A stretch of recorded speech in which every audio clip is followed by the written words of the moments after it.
All right, we're just kidding. It's not quite Christmas yet. We have to have like Thanksgiving and Halloween and all that first, right, Daniel?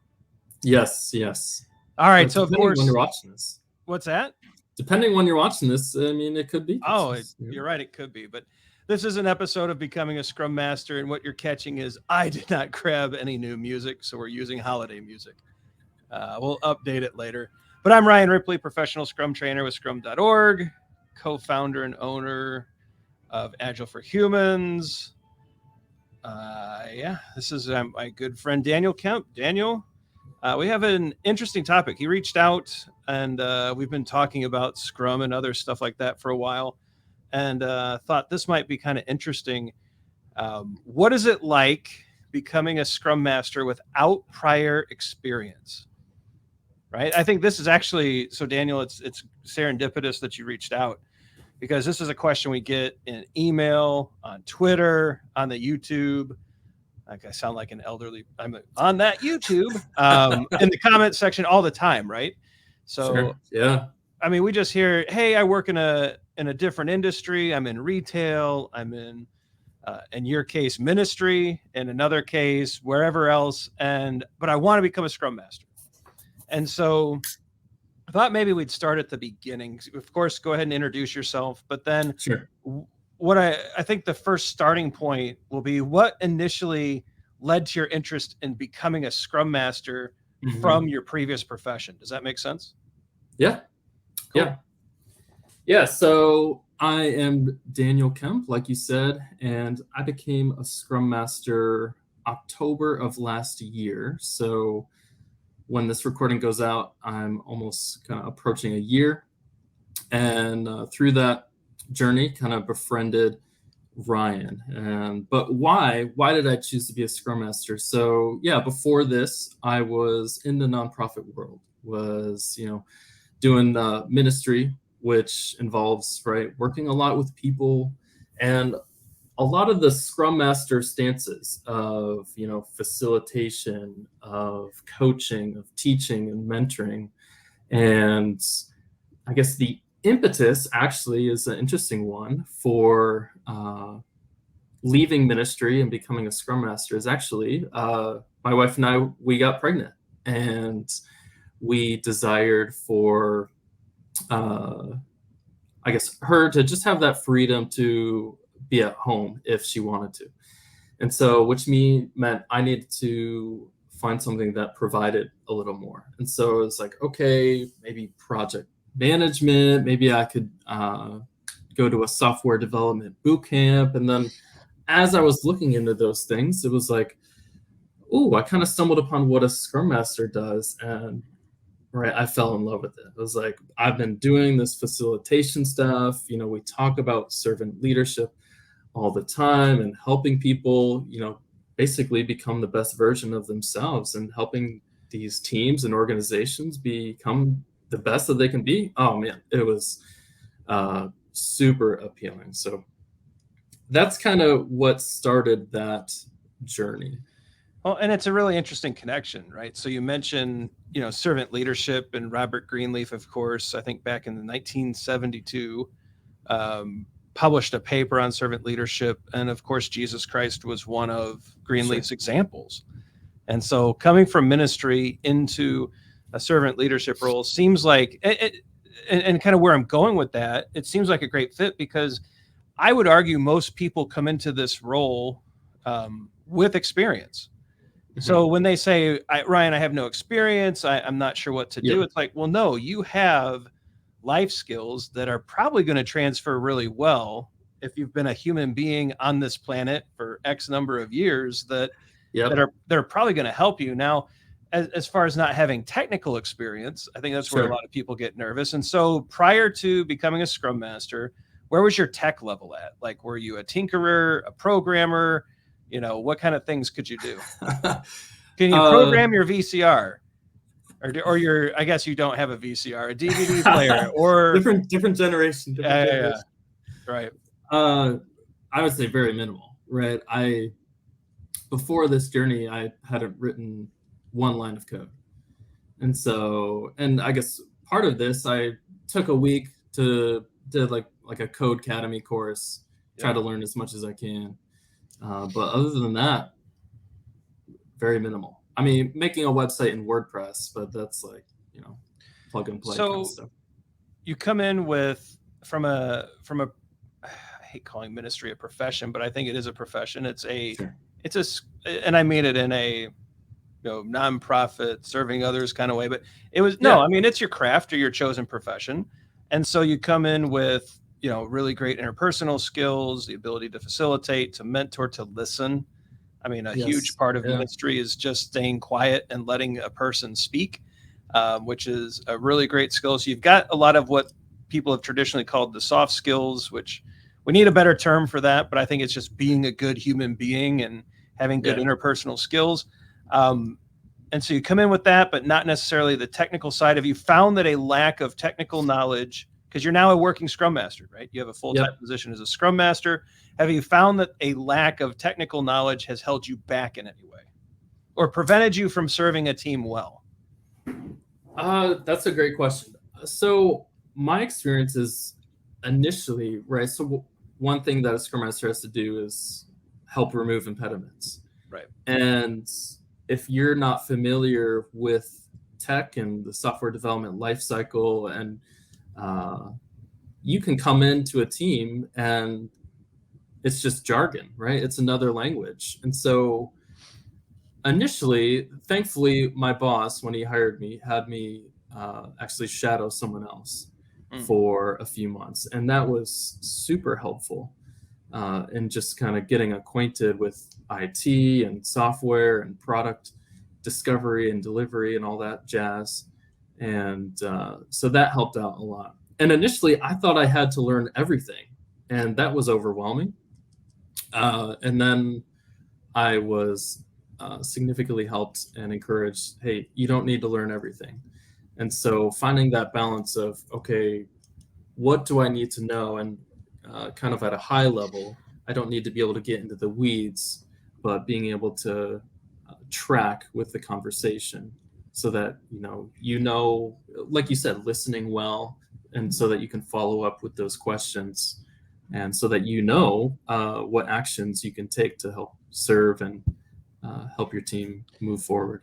Yeah, I mean, it sounds like you're talking about, what do I need to know for the next few sprints, and not trying to cram everything in. It's almost like you're not doing a big upfront education plan here. It's really just, hey, the next 3 sprints, we're going to be looking at X, Y, and Z. I need to go check out what that's about, make good connections with the people who oversee that stuff. And I think that's a great way. I think that's how you survive the first year. You basically decide, I'm not going to take on everything. I'm going to do just enough to understand where I can be effective. And over a career, that technical knowledge builds, right?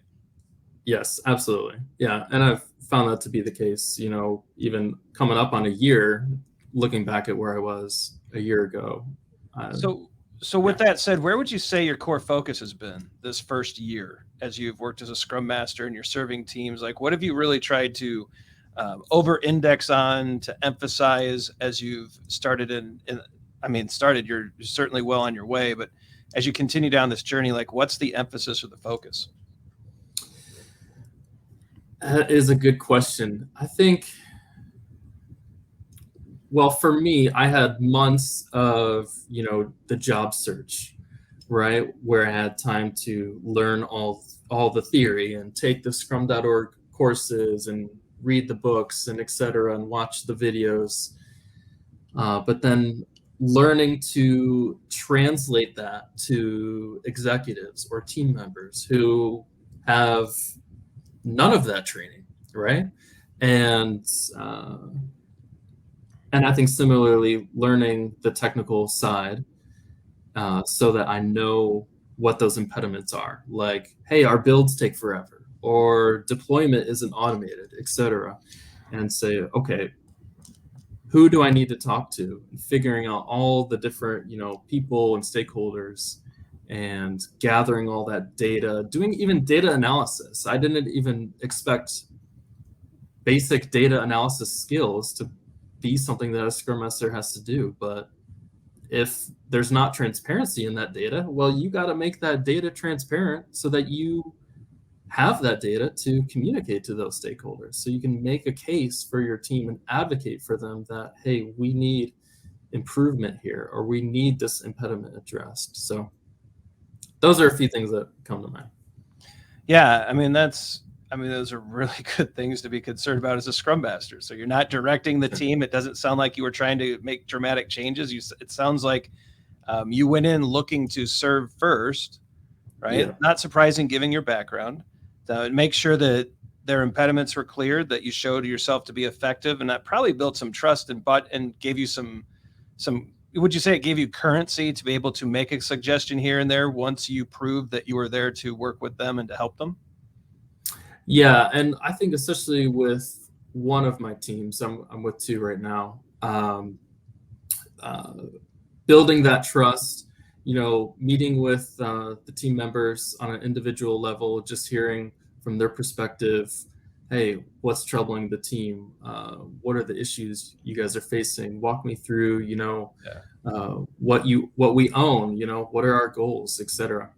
And super helpful in communicating and displaying, hey, I'm here to help. So yeah, I think that's a really great stance to take, and it's not surprising that you have been able to get into a good role, stay successful in that role with that kind of mindset and attitude. I want to talk about the preparatory time beforehand. So you're Sure. transitioning out of ministry, you're in that job search, and in the meantime, you mentioned the Scrum.org courses. So we put you through. I mean, you spent way more time with Todd and I than any human being on the planet should. And I'm trying to think through. You did the Professional Scrum Master, Professional Scrum Product Owner, Professional Scrum with Kanban. I think you did. Did you do PAL-E and PAL-EBM as well? I did, yes. Yeah. So, I mean, you went through almost Through the the entire PSM2, I think you did. You probably haven't, the new facilitation course is new. We'll have to see if we can get like another day with you. But so, I mean, you went through the Scrum.org catalog basically with Todd and I. And well, I'm just curious, right? What kind of, and this is not a fishing for compliments, so don't start in with Todd and Ryan were great. Agile for humans. Yeah. I'm not looking for that. It's really like, as you think about using those courses as prep, pluses, minuses, pros, cons, helpful, not helpful, like what stands out as you think about going through the gamut of theory, and now that you're in the job, like what prepped you and what didn't, and what would you recommend to others? In terms of specifically learning, I think the courses were beyond helpful. I still sometimes I go back to, those classrooms in scrum.org and look at those mural boards, and it's like, okay, yeah, that'd be an awesome exercise. Or, oh, I need to maybe do this with my product owner, for example. And so highly recommend, whether it's Agile for Humans or any other trainers. Whoa. No, had a great trainers are great. Yeah. Totally agree. But also beyond just the courses, reading books, for example. I mean, there's tons of articles out there. I lean more toward the books, and then I actually wrote my own articles to just help in that learning process. I even made a YouTube channel myself and tried to just explain the Scrum Guide, just so I could, learn it more and work on communicating it. And so that's really smart, right? So when you take the material that you attended, that you learned in a class or from a book or from an article, and you start expressing it in your own terms, you're internalizing it.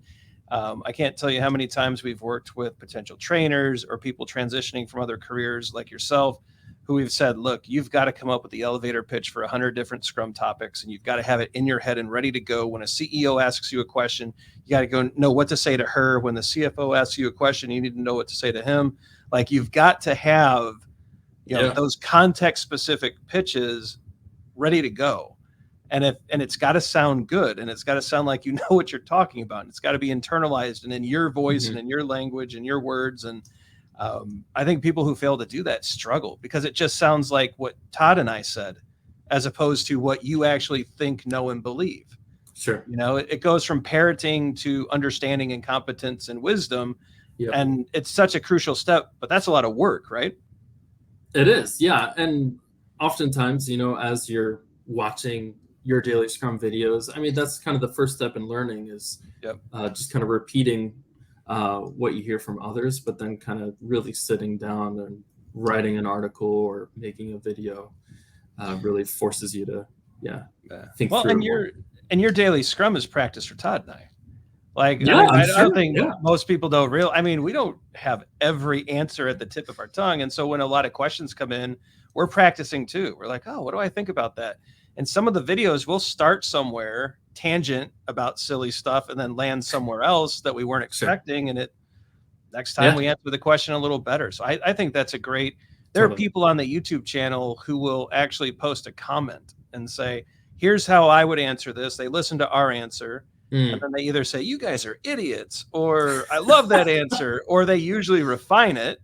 And then they've got that little snippet and they can use that forever. And I think it's such a great practice. So, all right. So the preparation going through the course catalog sounds like it was good. I know you visited other trainers and other tracks and you took other courses and I'm sure those were all beneficial as well. So it sounds like a lot of reading, a lot of self-reflection and internalization, a lot of education, some books. Again, I'm not, you don't have to mention our book. I'm not fishing, but like if you were talking to someone else in your position who's coming from a similar or even different background, and it was like, hey, here's 3 books you got to read as you're going down that path, what would those be? That is a good question. So actually, the books that were recommended to me were the non-Scrum books, the non-Agile books, kind of I guess, as a friend / mentor talked to me about them, this is kind of the secret sauce of Agile. And a few of those, I think you've mentioned some of them on your podcast. One was Drive by Daniel Pink. Kind of understanding intrinsic and extrinsic motivation. Another was Turn the Ship Around, which is all Great about book. Yes, yeah, highly recommend Agile leadership. And then 5 Dysfunctions of a Team, which is super classic. helpful. Yeah, so yeah, those are 3 great choices. And it really leans into, Drive talks about that motivational aspect and helping people understand kind of why they do what they do. The Turn the Ship Around, that leadership through intention, and actually self-organization and self-management is huge in there. Yes. And then the last one, the 5 Dysfunctions, it's just how to be observant and what to look for. I'd imagine those pop out all the time now. It's like someone says yellow Volkswagen, and then you're driving down the street and everything's a yellow Volkswagen, right? But it's because you're attuned to it and you're paying attention. And that was very specific, yellow Volkswagen. But I'll be on the lookout. Yeah, check it out. Or Massachusetts license plates, or someone says something, then that's all you see. But that's really awesome. So 3 great books, classes helped. Sounds like you did a lot, and this is one that I think gets missed a lot. You did a lot of reps on your own, a lot of writing, a lot of your videos are very good. I'll link to them in this show so people can check them out, and just a lot of or I won't. I mean, you're laughing. No, you can't. No, well, but what I want people to see is that, yeah, you can go to a class, and yeah, you can read a book, and yeah, you can listen to the podcasts and the videos, and that's all great. But if you're not sitting at home by yourself with a pad of paper and a pen, that's how old I am, paper and pen, right? Legal pad, and just think, what does this mean to me? And how does this work? And it's really hard to get there. And so the reps are just as important. And what I mean by reps is the repetition of thinking through and putting in. I think Cal Newport has a great book on this, Deep Thinking. Is that the book? Excellent book. Okay.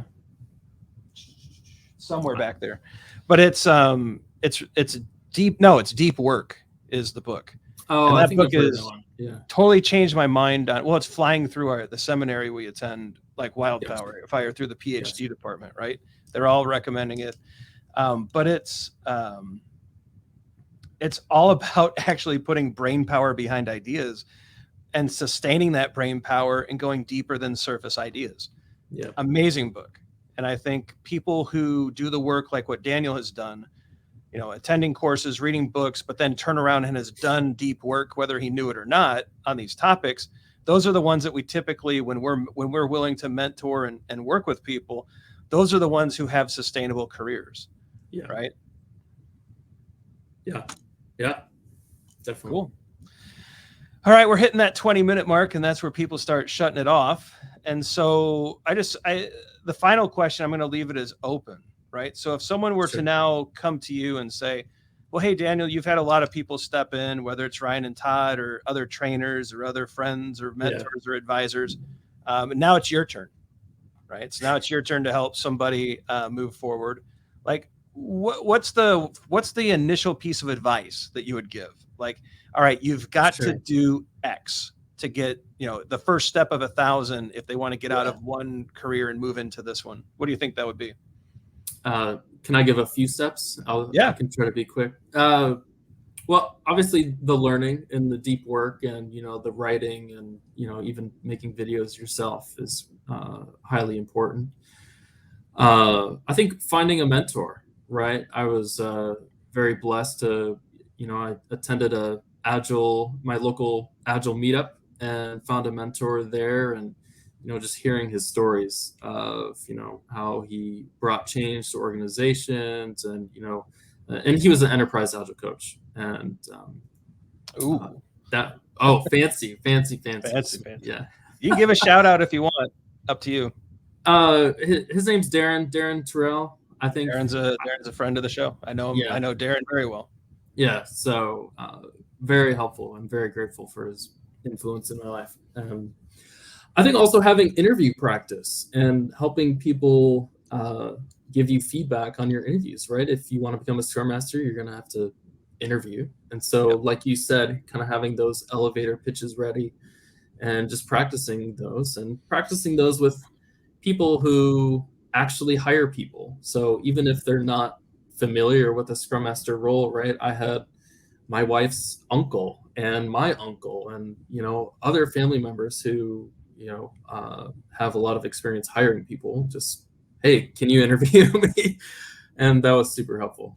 Cool. And then obviously working on networking, connecting with people, all that stuff on LinkedIn as well. You got to spread out your network as much as you can. Yeah, your next job, your first job, whatever it is probably going to come from your network, not a cold call or a resume, just getting shipped in through a site, right? Yep. And so I agree. Yeah. Networking part is essential. And so what you might have heard in Daniel's answer is getting connected in your local Agile user group is huge. Practicing your craft, right? Really doing the deep work to understand what it is that you'd like to do. Practicing interviewing is a skill. Right. Yes. And it's one that you can improve. Learn to be concise, learn to ask good questions. But then, I think that all has translated into a successful move into this field to where you're actually effective, knowledgeable, and building a body of work and some wisdom that if you continue is probably going to serve you well for as long as you choose to do this type of work. Definitely. Cool. Yeah. Well, Daniel, we appreciate it. How can people reach you if they want to ask you more questions, if they want to bombard you with the one true way of becoming a Scrum Master? We can put my LinkedIn in the show notes. And your phone number will appear below. Yes, phone number, email, social security number. Yeah. Yep. Very cool. All right. So we appreciate you coming on, sharing this. Like I said, this is a huge question that a lot of people have. Yep. How do you move into this space? I think you've given people some really interesting avenues to explore and some good places to start. So we appreciate you coming on, and we hope you have further success. Congratulations on the new child. We hope you and your wife are doing great. And hopefully we get to talk again soon. Yes. Awesome. Thanks for having me, Ryan. Sure. All right, everybody, be sure to like and subscribe. Check out the socials. We're very big. We're popular. We're famous on Twitter, Facebook, and LinkedIn. Not really.